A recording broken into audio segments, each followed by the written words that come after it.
attention, please. I need to tell all y'all about a new disease.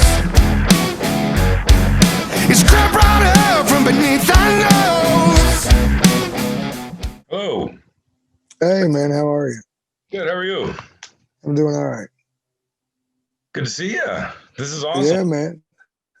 Yeah, dude. Welcome to Let's Rock. Glad to be here, man. Glad to be here. How are things during the pandemic for you guys? I spend a lot of time right here on my front porch, man. Not a lot else to do these days.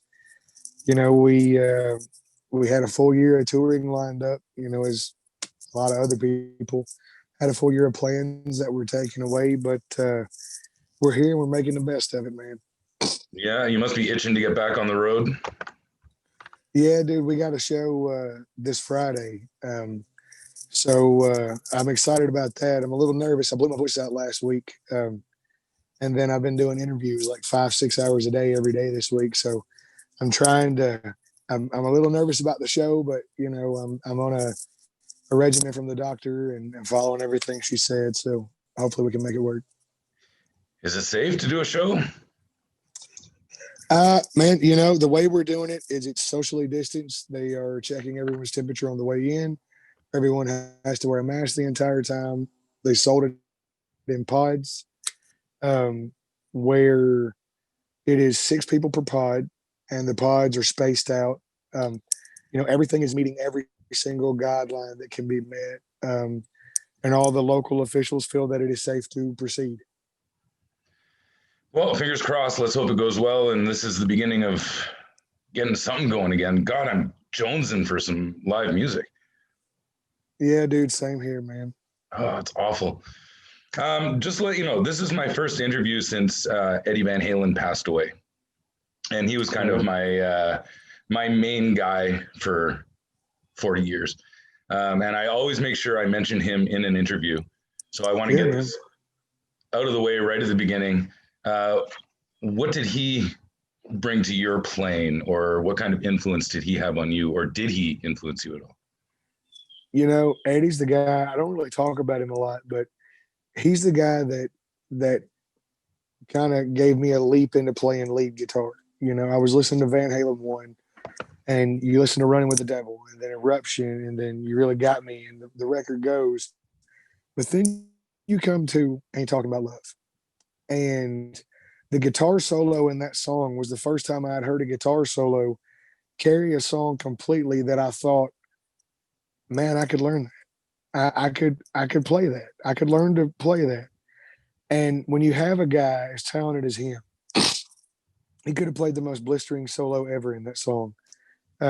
He rewrote electric guitar for the next 4 decades, 3 tracks prior on the record with Eruption, 4 tracks, whatever it is. And then Ain't Talking About Love, he plays the simple melody line.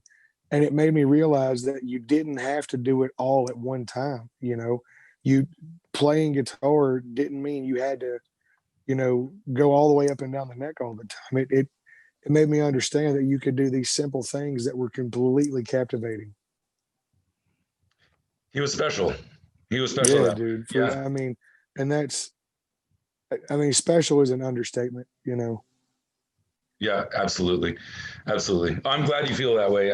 I've always thought the same kind of thing. And you're right, that is the only solo I can play by him. Dude, I just in recent years I've really dived back into Van Halen. And I've learned a few of the songs, but for the most part, man, it goes to a place that like he took it that I can't begin to understand. And part of me doesn't even want to, because that's the beauty and the magic of it. Right. Is that it goes so far over my head that, he's just smiling and running both hands up and down the neck. And I'm like, how in the hell does this work, man? Yeah. Oh, thank you for saying that. It's good to hear that. Because your music is not very Van Halen-like, but it's nice to know that he influenced so many people just to pick up the instrument. Absolutely, dude. There's a million other kids like me. Okay, on to bigger and better things. You have a brand new album coming out next week. Yeah, man, human condition. It's That's right. we're excited. You know, we the only thing that was planned for this year that we've been able to keep and have it anchored down is that the album was coming out in October of this year. We were able to keep that. So there's the one positive for us for the year, I guess. And congratulations on it, by the way. I listened to it for the last Thank you. couple of days. I've been listening to it. Um, it's heavy, dude. Yeah, man. We rock. I mean, we've always rocked, but we definitely wanted to take a little bit more of an aggressive approach this time. The songs that we had before that were we knew we wanted to record lent themselves more that way. And the stuff that we were feeling at the time, and then once we got in the studio and the pandemic started to take shape, there was even more uncertainty and tension in the air, and it just kind of led the record on a path, man, that led it to be what it is and to sound like what it is. Now, you mentioned the sound. That's one thing that really stood out to me. And this is not to put any of your other albums down, but the sound seems a lot fuller on this album than it Oh did on yeah, previous BSC albums. hundred Am I percent. right? Or Yeah, no, dude, dude, I've mixed a few of the records. I did Family Tree and the Two Blues EPs. But we enlisted our monitor engineer Jordan Westfall, who is on Instagram at Westfall Studio. Um, but man, we brought him in to engineer the record. We ended up giving him executive producer credit and enlisted him to mix. And the guy is just insane when it comes to sitting behind a computer and or a console or wherever you're at and bringing the sounds you're wanting to life. The dude is nuts. did you record it differently at all? This album? Yeah. So this like typically we would all jam live together, go for the drum tracks and then kind of layer the song from there, to where this go around, we laid down scratch tracks for John Fred. And then we would all kind of, assume the position to kind of listen because we were self-producing again. But what we did was we allowed every instrument to have the same attention that the vocals always get, to where every person was in the room listening to that person do their part, because we put down a vocal and a guitar and a bass for John Fred to play to. And then at that point, I don't have to focus on singing or playing either to Ben or John. We can just focus on what John Fred is doing while he does as well, along with Jordan and Mark. And, I think we found a new way of recording for us. Yeah, it's a really nice sound. Sonically, it's a beautiful album. Thank you. One thing that stood out also is the lead tone on "Ringing in My Head." Yeah, That's a badass tone. What are you playing? man. So that one, the best I remember, I was using. So I recorded the whole record with a Splon Super Sport 22-watt head through a 1966 Fender Bassman cabinet loaded with Eminent Screaming Eagle speakers. And from there, we mic'd up with a 441 Sennheiser and a Cascade Fathead going into a Toft Audio console into Pro Tools. That's the entire signal chain. And then the guitar, most of the solos on the record, I did a lot of them with, I've got a 1970, it's a 70 or 71. It's kind of a gray area on the serial number with some of the older Gibsons sometimes. But it's a 70 or 71 345 that has kind of been converted to a 335. The baritone was removed. It's got a stop tailpiece. It's a very bastardized 345, but it's got period correct pickups, and it has a sound, man. That guitar is just magic. Is that what you take on the road with you?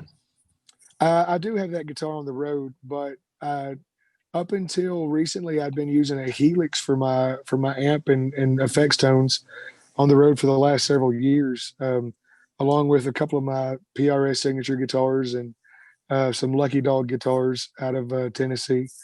But this year, man, I've got in the lineup right now.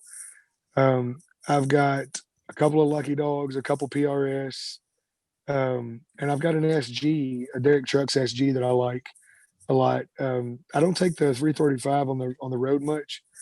I do occasionally, but not a lot. And then while we were in the studio, I profiled my studio rig with my Kemper stage, and now my rig is really simple, man. I've got one of the Temple audio boards. I plug a cable into it and a power cable, and I'm ready to go. It goes into the board, into my wah pedal, into the Kemper, and then via the effects loop of the Kemper, I've got my signature fuzz pedal going in there, and that's the entire rig pretty much. Damn, that's all right. Yeah, Can't go man. wrong with that. And it's a super simple setup too, man. No matter where we show up, my rig's going to sound the same, and it's just a couple of moves from my guitar tech. He puts the board down, plugs in a power cable, a guitar cable, and one XLR, and we're ready to go. Awesome. Awesome. Now, another thing that stood out to me, and it was also mentioned in the bio that your publicist sent out to me, was that it's kind of eerie how the lyrics on the new album fit what's going on in the world right now. And they were written and recorded before the pandemic started. What are you, some kind of like fortune teller or something? No, not that I know of, man. But ringing in my head, the first verse of that and the first verse and the first half of the chorus of that were written 3.5 years ago. You know, literally every bit of that, and I have no explanation for it. It's just something that came out of us then that obviously wasn't ready back then, and now it was, and it just seemed to make perfect sense to kind of run with it. But you know, this record it's a deep record, man. There's a lot of heart and soul in it. Right. And, speaking of which, you've mentioned before that you suffer from depression and anxiety. Mm-hmm. And you wrote the song, I got to remember the name here, sorry, Push Down and Turn. Sure. About mental health. And I think right now it's a really important time to talk about mental health with everything that's going on in the world. Oh, for sure. How important is it for you to get that message out there? I think it's the most important thing I can do with the platform I've been given. However small or big that may be, wherever we are. For me, I have been to the lowest where I didn't want to live anymore. And my hope in being outspoken about mental illness, and especially in men, because there's such a horseshit stigma around it, man. That men should just toughen up, and mental health is this. Like, I've never understood why mental health is the one disease you have to prove to somebody you have before you get any kind of sympathy or empathy or anything from them. It's well, I suffer from this. Oh, that sucks, man. It's not like the outpouring cry you get when you have something that's a physical, obvious thing. And I'm not saying, oh, we need a pity party, but I'm just saying, like, loosen up a little bit, man. Like, understand that when people say they have a mental illness, it's just as serious as the physical illness other people have. But for me, any ridicule I get or backlash I face, I really couldn't care less if it means one person doesn't go as far to the bottom as I did. Yeah, exactly. How do you cope with, having that anxiety and getting on stage in front of 20,000 people?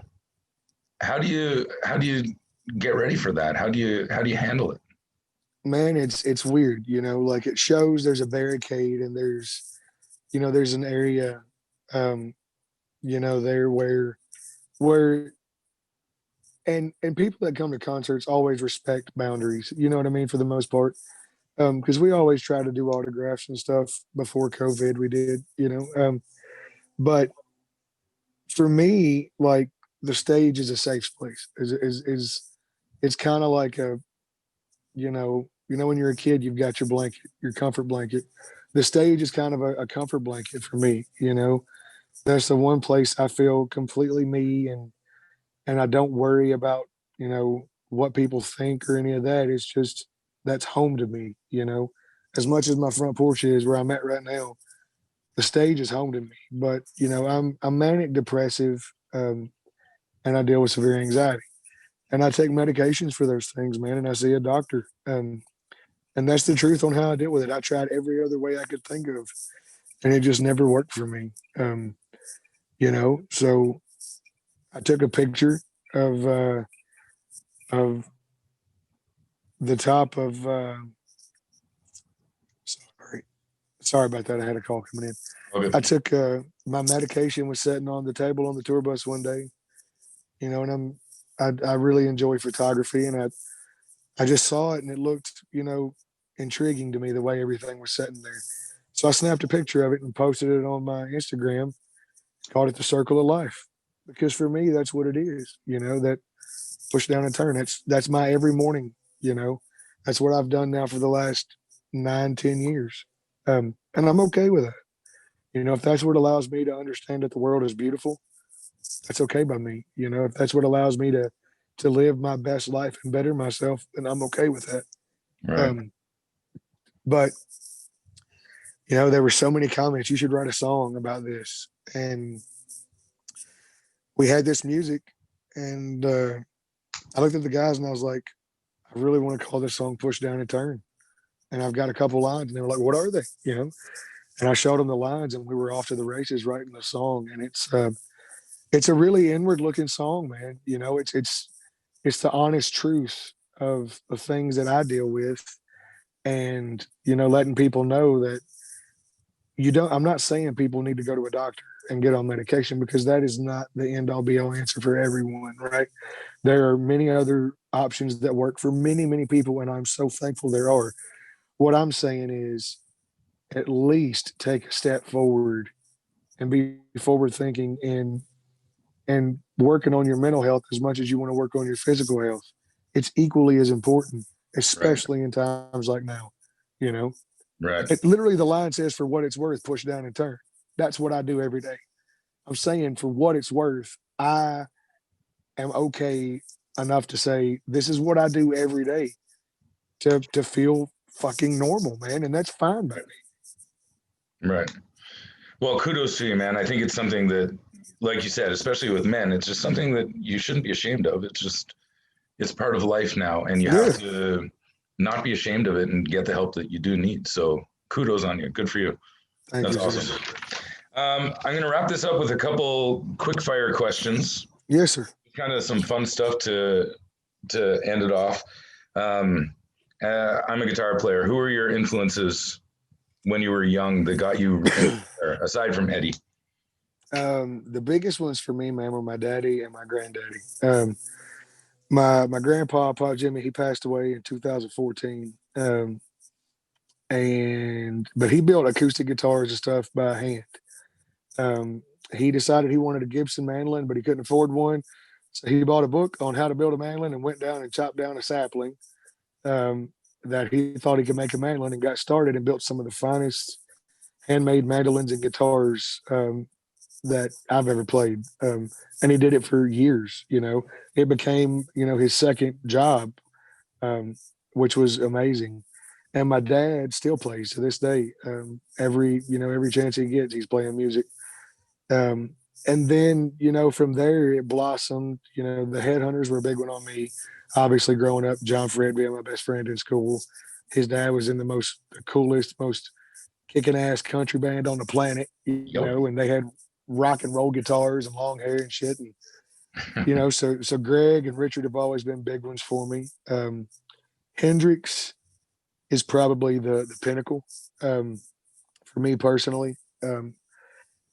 To me, all along the Watchtower is single handedly the handbook of how to play amazing guitar. Doesn't matter the genre. It's the handbook of playing beautiful melodic guitar to me. He just did something with that song, man. He took Dylan's words and turned them into a musical masterpiece. Um, Yep. and but there's so many, dude. You know, Alan Collins, Steve Gaines, you know, Gary Rosington, Ed King, Medlock is a good one, man. You know, and he's a great dude as well. Um, you know, man, as far as dudes, later dudes that were really, really a big influence on me, I really always liked Jerry Cantrell's note choice. His note choice and his guitar playing and his singing were always so unique, man. Like I've always thought, "What the hell have I?" That was on the Last Action Hero soundtrack that Alice in Chains did, had one of the most unique and inspiring riffs ever. Like that riff, and you to this day, you've never heard another riff anywhere near something like that. You know, Oh, he was a riff master. dude, that riff though, man, it's like go back and listen to that one after this. I If you will. don't remember it off the top of your head, that riff was like, dude, I still hear it. And I'm like, how can I rip that off? And you can't do it. No, no, he was a master. I'm going to put you on the spot here. I'm from Canada. Yep. Some Canadian bands that you like or that you current or past. Monster Truck are my boys, man. I absolutely love those dudes. You know, we did the Cherry Truck thing where we wrote a song with them via Zoom. And that was awesome. Look, dude, the Theory guys, Theory of a Dead Man, Theory, I like every incarnation of that band. Yeah. I've liked every record they've done. You know, Nickelback, those dudes, we've toured with them. Those guys are some amazing dudes. I don't understand all the hate they get. It's to me, the hate they get is because they write good enough songs that the world wants to hear them on the radio. So, you know, that the hate they get is unjustified to me. I don't understand it. You know, it's funny. My next question was actually, you guys toured with Nickelback. Why do they get so much shit? Dude, they get so much shit because, first of all, let me say this: they're all badass players.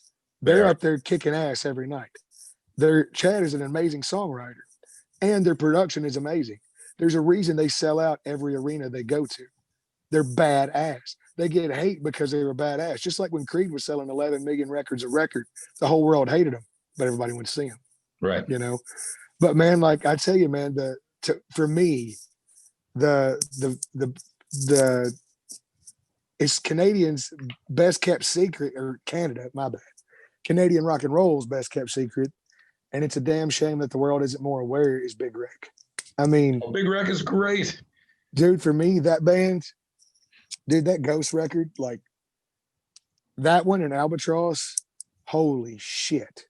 Like those, dude, the Albatross record, that is a record. I don't know why, but every time we go to Europe, that is the record I lay down to every night. And I listen to the whole record all the way through every night, all the way through. And I've got the deluxe version where they did part of So Far So Good from the Thornley days live into Wolves. And I'm like, I'm a fangirl for Thornley, man. Like it blows my mind that the world doesn't know that band and Ian more than they do. It's true. And, you know, ever since Neil Peart died, I've been on a wicked Canadian music bender. And I've done a bunch of interviews recently with Canadian bands just to get them talking about what it is to be a Canadian artist. And everything, it always comes up. It's just so hard to make it in the States. It's so hard to get airplay in the States. And it's sad because we got some kick-ass music up here. Dude, and it's like, we never come to Canada.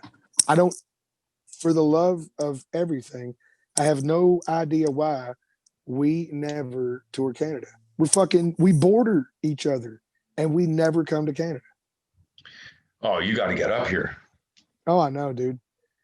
It's crazy. Okay, I got one more question, and this is the goofiest question you've probably been asked ever. Your drummer is the nephew of the drummer from the Kentucky Headhunters, right? Mm-hmm.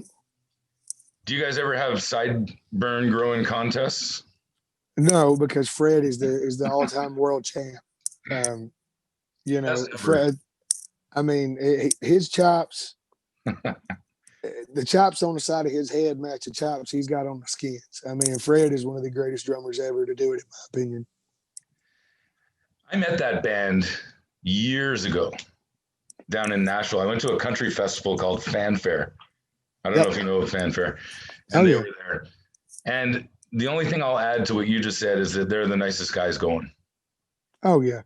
No, they're absolutely amazing, man. Unbelievable. Unbelievable. Music is just so cool, man. So cool. Yes, sir. So, let's wrap this up. October 30th, The Human Condition drops. Yes, sir. All platforms. Everywhere, man. Streaming, digital, uh, physical copies, vinyl, you name it, we've got it. Okay, so for everybody listening, do yourself a favor. Go out, get this album. It is fantastic. Thank you. And it's heavy as shit, and that's a good thing.